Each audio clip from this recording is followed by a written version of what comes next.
So, in 2016, the US Naval Academy reintroduced celestial navigation.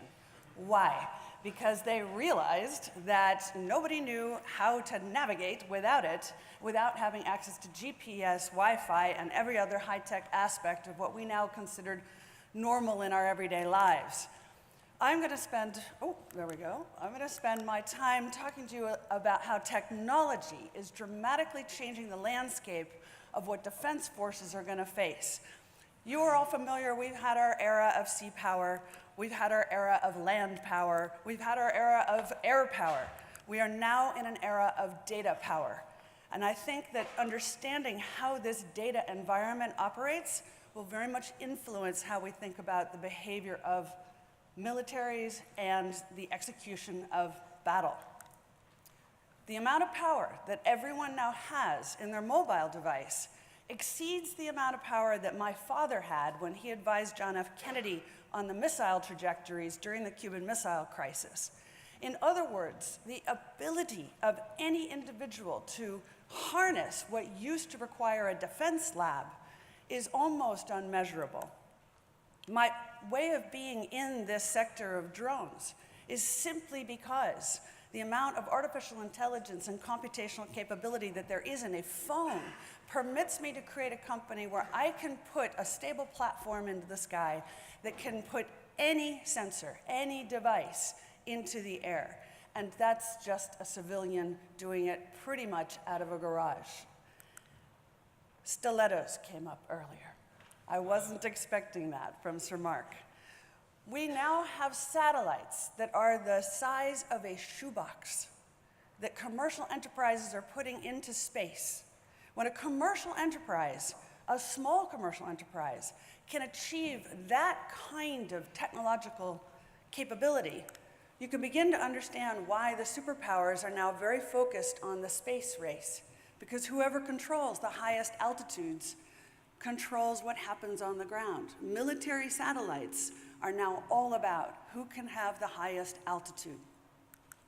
By the way, this is why President Trump announced, I think it was yesterday, his interest in creating an entirely new division of the US military that is exclusively devoted to space. Now, in order to do what is in space, what you need is massive computational capability. Beyond just simple data management, you need to be able to compute all the data. So, it's just been announced in the last 2 weeks, the American Summit Computer. It's made by IBM and NVIDIA. It's housed at Oak Ridge, which gives you an idea of how it's perceived to have great national security importance. It does 200 million billion calculations per second, or to put it in more human terms, a human would take 63 billion years to do what it can do in 1 second. This is an entirely new era that we are operating in, where we can compute outcomes on a scale that has never, ever been imagined before.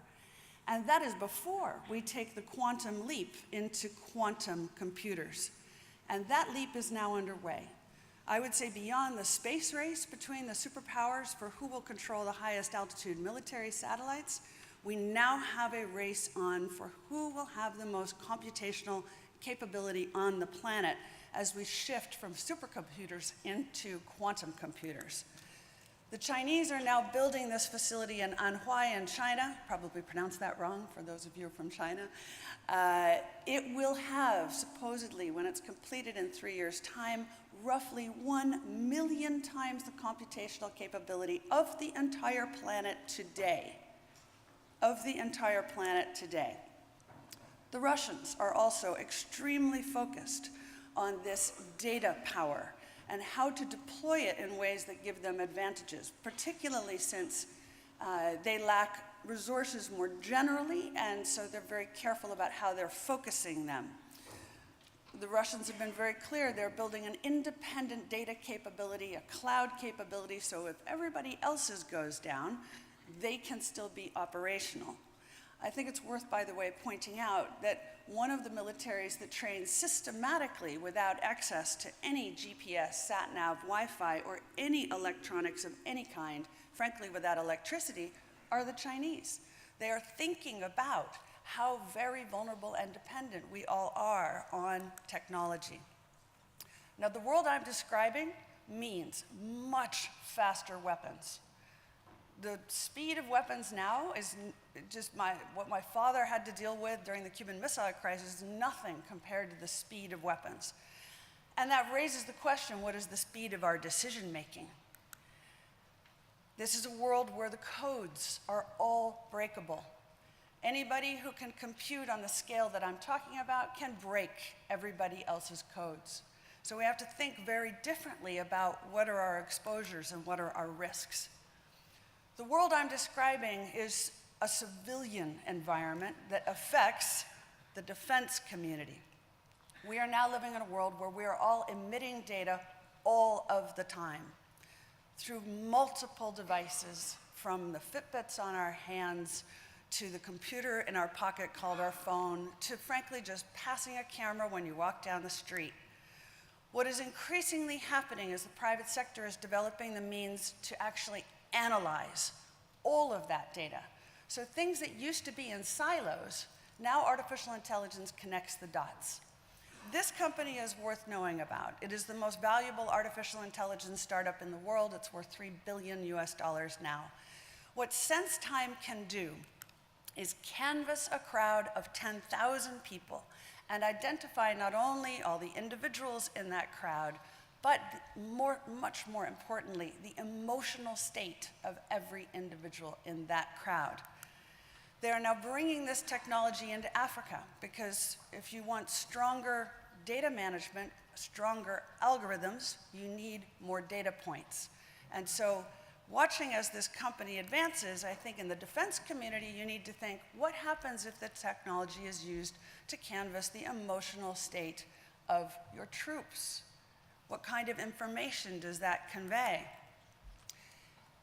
This technology is so fine, it can look at the facial expressions of an individual and identify if they are lying. The microfacial analysis that is now possible is so deep that when you are conducting negotiations of any kind, now we are able to see who's thinking what exactly. The level of analysis is so deep, from companies that are now going to be able to use nanotechnology to look at all of us at the level of our DNA, our molecules, our cells, all the way up to the level of our emotions. And if you're not aware, when you go to the cinema more and more, the cameras embedded in the screen are capturing your emotional reaction. The cinema at home, the movies that you watch on your own television, increasing, there are cameras embedded in those screens. Why bother with a test audience when you can have a live audience, right? So we have to think now about, what does this world mean for all of us in this room? Well, it delivers something I would describe as an amount of data that can only be expressed as almost like a holographic sphere of data points that create the ability to see reality with more accuracy than you can see reality itself. It is literally like having a crystal ball and the capacity to ask questions and get ever more accurate answers about pretty much anything that you want. But that crystal ball also has the capacity to reveal you.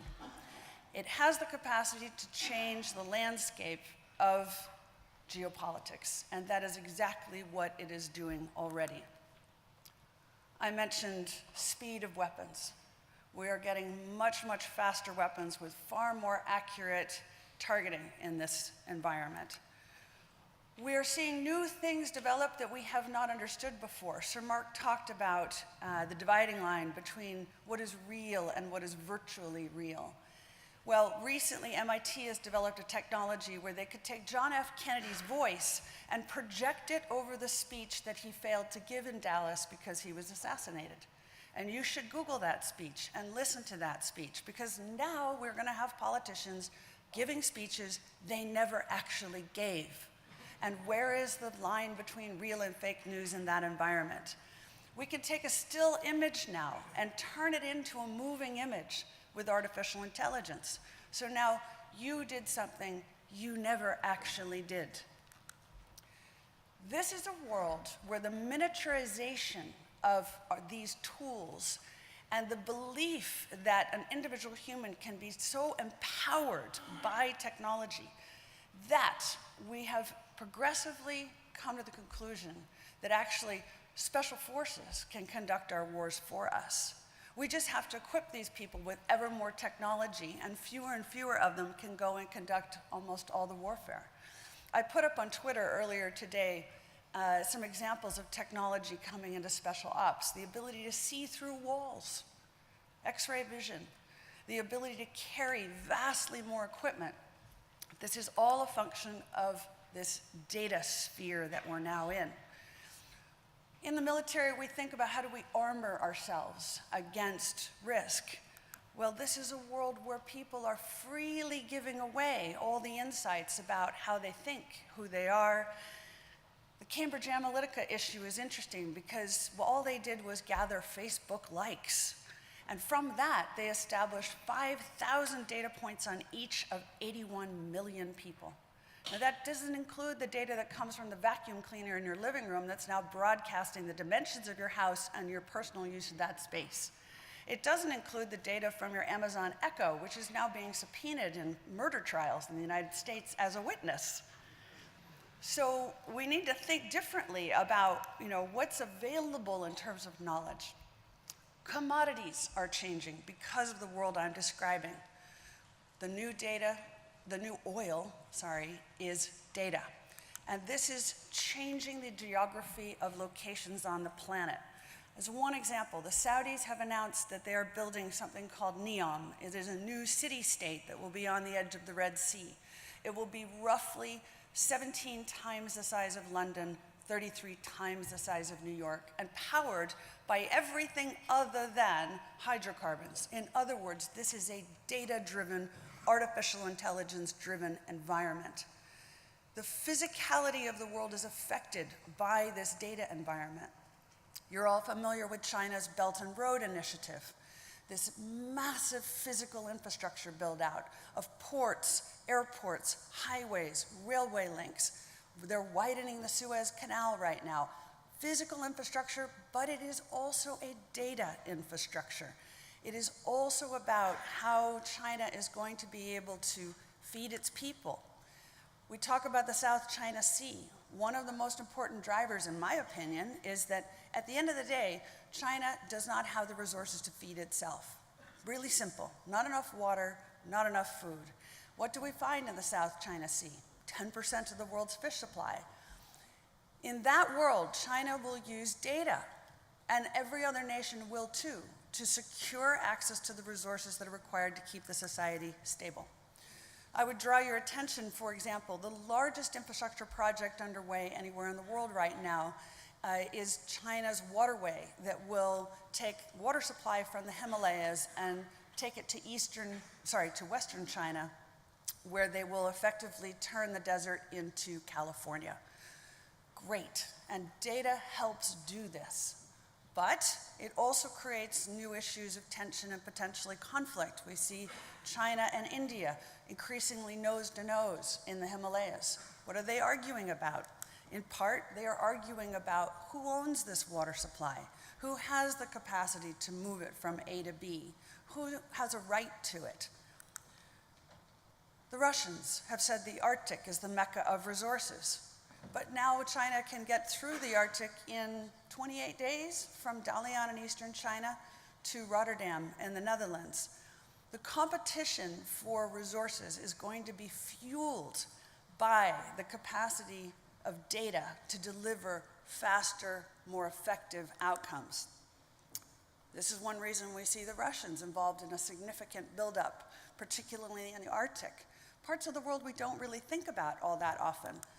And I think that's part of what we need to do is understand that this data-powered environment, this computer-driven environment, creates opportunities and changes the geopolitical landscape.